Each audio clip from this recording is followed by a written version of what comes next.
Hi, my name is Mark Bernard. I'm a monetary economist. In this video, I want to talk about Bitcoin, cryptocurrency, Tether, stablecoin type products, and the ways that the Russians are using cryptocurrency to get around sanctions, do illicit things, why they do it, how they do it, and what is the context and how we can stop them to make the world a better place.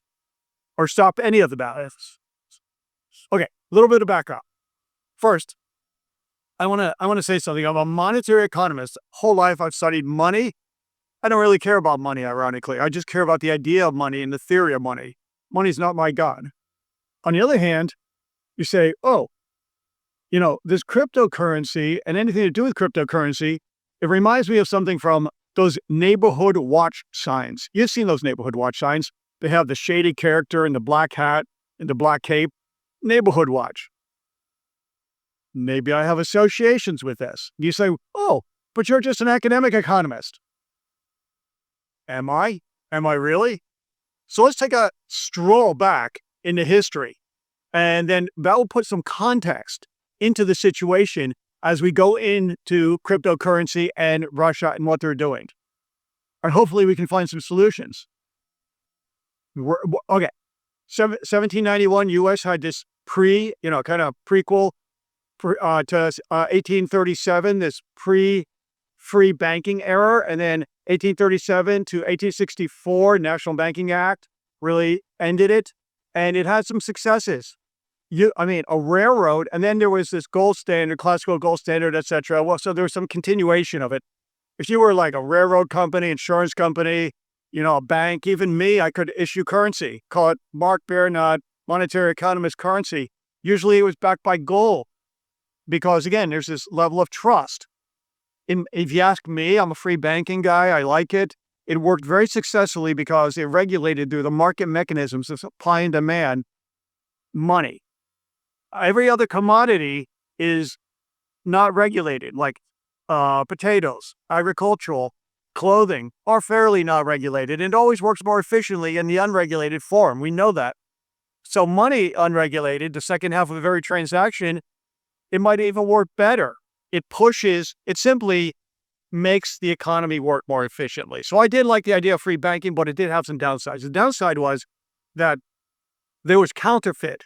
People did illicit things and counterfeiting.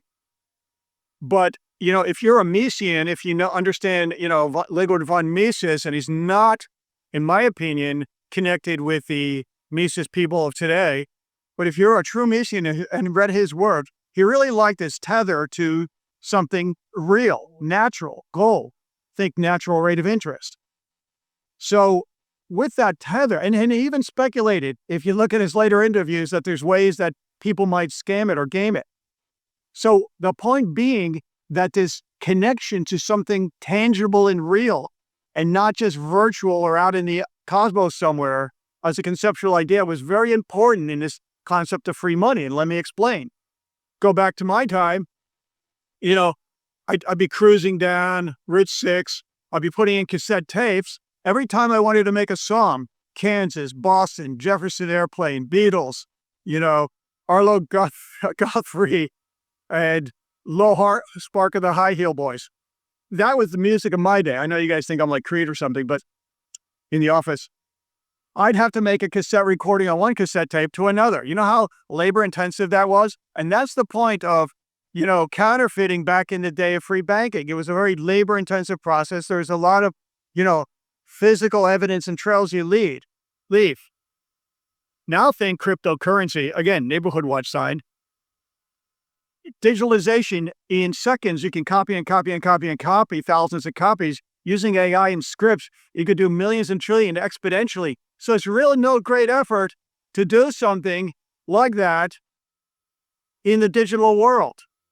Okay, so when digital currency comes out, a lot of people, including myself, initially with, a little bit of hope, they said, okay, maybe this is like free banking.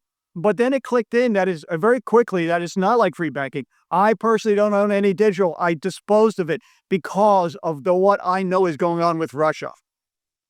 Digital currency run-up is because of, in my opinion, it used to be correlated to this or that. It's because of Russia. And you say, how and why? Let me explain. This is the way the Russians do it.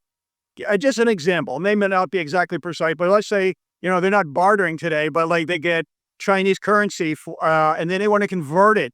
Actually, they want to make their own Russian digital currency, for obvious reasons. They want to convert it very quickly to the hard currency. The ruble's crashing. They don't care about the people. Oh, the ruble, if you see it go up, there's a reason for that. I talked about it. They're propping it up. So no worry. Propping it up till the next administration thinks of them as big, strong, sarcasm. So this digital currency they take, and there's know your customer, KYC, right?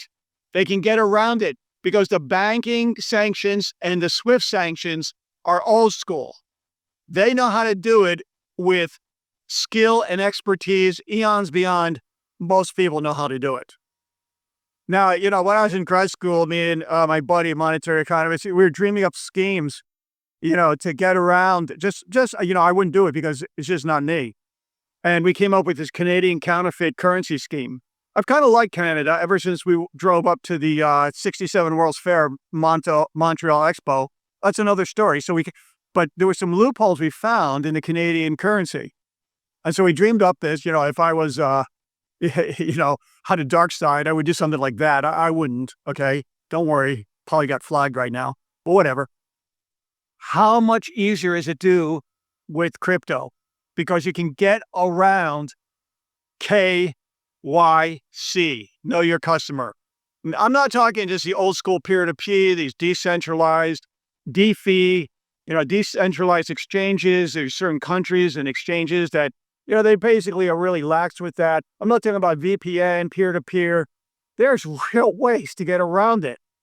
And I believe at this time, the bad guys are 2 steps ahead of the good guys. So they convert it to some sort of cryptocurrency, and then old school. They have shell companies. They launder it. Shell companies, what are you talking shell companies? Well, they have, number one is real estate. They do consulting. They have this like quasi-consulting, thing. We don't even know finance, and then they close it. You can replicate digital wallets. Just think how much it would take effort to create a physical wallet. And that's what people think, physical. No, they just have a script to replicate 1 million digital wallets, and they have something called smurfing and mixing and diluting it into thousands and spreading it. Very hard to track. So you've got consulting, art, any kind of fine art. Real estate, I mentioned, I'm going to go back to that. Tech companies, there's all these interesting ways that they create these front companies. Old school, isn't that the more world changes, the more stays the same? So where do they go? London is the hub.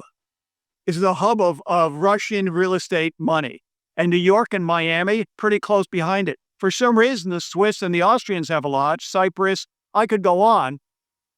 Then they put it into hard assets. So the whole idea here is, and it's good, in their mind, it's good they diversify into hard assets in the West. So they take Chinese yuan currency they got from oil, they convert it, and, they also have these huge mining facilities in Siberia because it's so cold. And if you know anything about crypto mining, it takes a lot of heat. Between the mining and the conversion in the back ways, okay, they're pretty fluent in converting it to cash, and that cash goes into real estate, a stable asset. In the West, mind you, US dollars, number one thing they like. Isn't that ironic?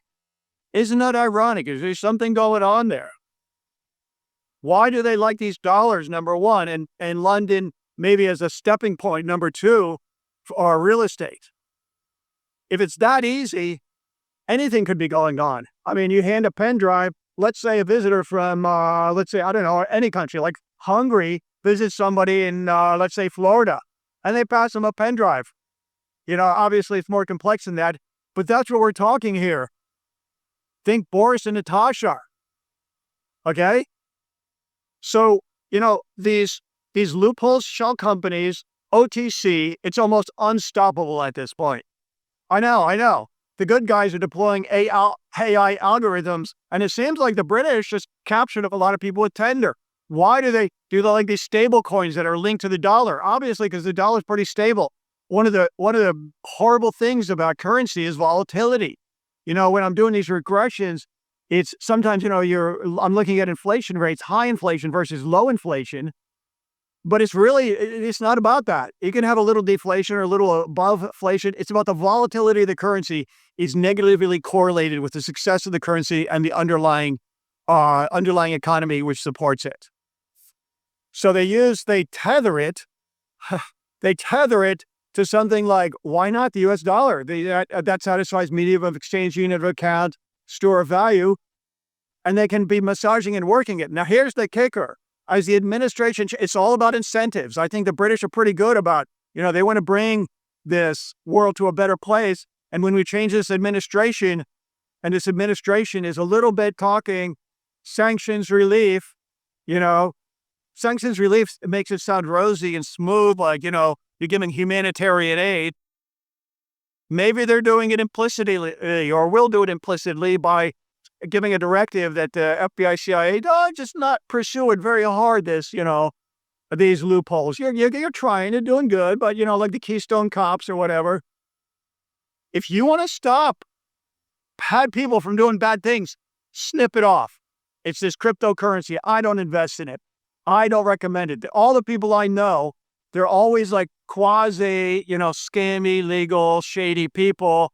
Don't know if they're legal, don't know if they're not. I know this one girl, crypto girl, I call her. She moved to Vermont. She's probably one of the better ones. And then she got involved. She made a lot of money. She's like, oh, you got to do it. I love it. I said, no. Maybe I could have made money. She said, I doubled my money. You can do that with stocks. Why not stocks? Stocks are regulated. Stocks are transparent. So I believe in transparency. You can check my computer, except for the passwords. But I have nothing to hide. The worst thing I do is play chess. Okay. And, I'm not saying that we don't have privacy rights and everything. I'm totally into that.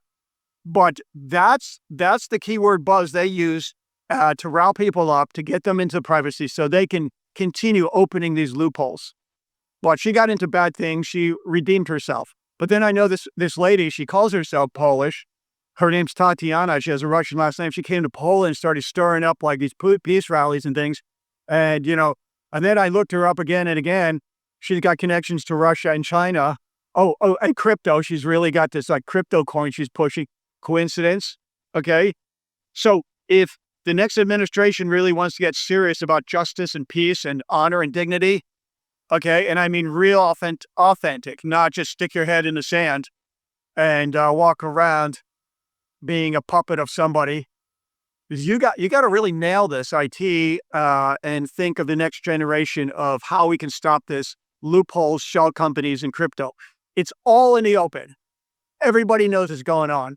I know what's going on. I'm nobody. I'm an academic economist, let's say. Okay, maybe I'm not. No, I'm an academic economist, but I'll say I have other things going on. I know what I'm talking about. The battle cry has to be, let's stop the bad guys where it hurts, and that's with money. Cryptocurrency, Bitcoin, it's not the free banking idea of the beautiful 1800s. It's not some, idea of like currency freeing us from the stranglehold monopoly of the Federal Reserve. It's not like, for the good guys to do privacy.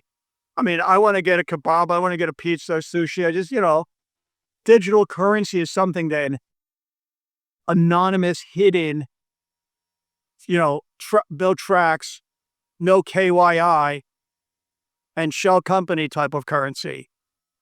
I don't think I don't know what's going to happen. I'm hopeful. Any questions on digital currency? I get a lot of comments and I've got other things in my life, but I try to read most of the comments or a lot of them, and I want to answer them. So you can put it in the comments. But digital currency is used by the Russians to simply transmute it into US dollars and US real estate and British real estate. My name is Mark Biernot. I'm a monetary economist. Have a great day. Thank you very much.